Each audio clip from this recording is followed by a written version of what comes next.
Hey everybody, this is Larry up in Brandon, Minnesota.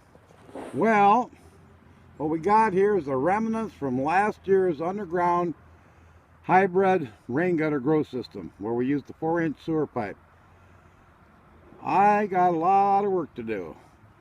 Yep, we'll be taking this and I'll be taking all them out and dumping them, and I'll put new Walmart bags there. They're only 50 cents.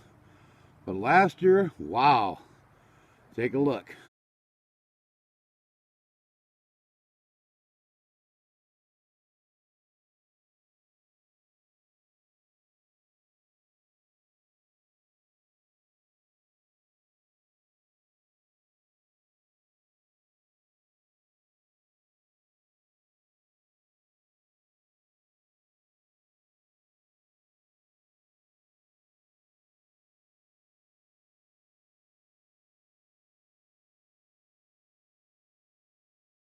Last year was amazing. This thing produced like you wouldn't believe.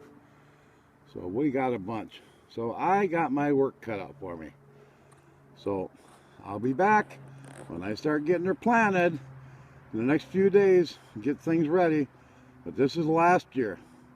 Wait till this year. This is Larry up in Brainerd. Ciao.